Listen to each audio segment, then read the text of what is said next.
L'idée de l'exercice 37, c'était de corriger le raisonnement a priori d'un élève comme vous, qui aurait cherché à encadrer 1 sur x, ou 3 sur x plus exactement, quand x appartient à l'intervalle 1, 3. Donc le fait que x appartienne à l'intervalle 1, 3, on a traduit ça par 1 inférieur ou égal à x inférieur ou égal à 3, donc jusque-là, tout allait bien. Le problème, c'est que ensuite, en passant à l'inverse, l'élève ne changeait pas le sens des inégalités. Donc, il passait à 1 sur 1, l'inverse de 1 sur x, l'inverse de x, et 1 tiers, l'inverse de 3, mais il gardait ce sens-là d'inégalité, et donc on se retrouvait avec en fait 1 plus petit que 1 sur x, plus petit que 1 tiers. Mais 1 plus petit que 1 tiers, c'est faux, ça ne marche pas. Donc ce qu'il fallait faire ici pour corriger, c'était tout simplement changer le sens des inégalités.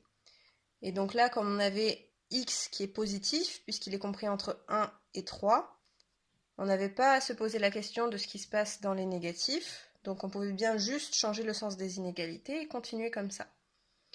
Ensuite, il fallait multiplier chaque terme par 3.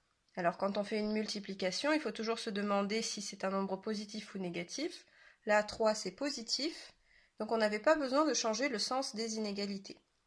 Donc on se retrouvait avec 3 fois 1 sur 1, supérieur ou égal à 3 fois 1 sur x, supérieur ou égal à 3 fois 1 tiers. 3 fois 1 sur 1, c'est 3 fois 1, donc ça fait 3.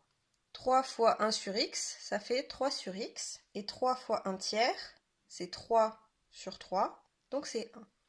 Donc finalement, on se retrouvait avec 3 plus grand que 3 sur x, plus grand que 1. Donc ça veut dire que 3 sur x était compris entre 1 et 3, donc 3 sur x appartenait bien à l'intervalle 1 tiers. Donc la seule correction à apporter, c'était de changer le sens des inégalités, sinon le reste du raisonnement était juste. On vous demandait ensuite de faire la même chose,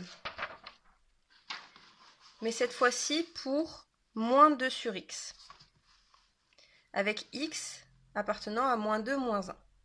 Donc si x appartient à moins 2, moins 1, on commence exactement pareil, ça veut dire que moins 2 plus petit que x, plus petit que moins 1.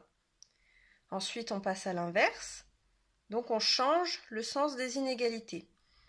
X entre moins 2 et moins 1, ça veut dire que x il ne peut être que négatif, il ne peut pas changer de signe, donc on n'a pas à s'inquiéter des positifs. Donc on change juste le sens des inégalités, et on se retrouve avec moins 1 demi, l'inverse de moins 2, supérieur à 1 sur x, l'inverse de x, supérieur à moins 1 sur 1, l'inverse de moins 1. Ensuite, comme je le rappelle, on veut moins 2 sur x, il faut tout multiplier par moins 2.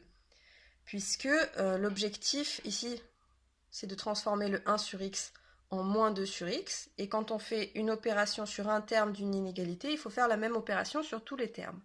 Donc, comme pour le cas précédent, on multiplie tout, mais cette fois-ci par moins 2, qui est négatif. Donc, il faut changer le sens des inégalités. Donc, on obtient moins 2 fois moins 1 demi. On a changé le sens ici, inférieur ou égal à moins 2 fois 1 sur x. Et on a aussi changé le sens ici, inférieur ou égal à moins 2 fois moins 1 sur 1. Moins 2 fois moins 1 demi, moins par moins ça fait plus, et 2 fois 1 demi ça fait 1. Moins 2 fois 1 sur x ça donne bien moins 2 sur x, ce qu'on voulait. Et moins 2 fois moins 1 sur 1, c'est-à-dire moins 2 fois moins 1, moins par moins ça fait plus, et donc ça donne 2. Donc finalement, moins 2 sur x est compris entre 1 et 2. Là, on voit que les inégalités sont bien dans le bon sens parce que 1, c'est bien plus petit que 2, donc c'est cohérent.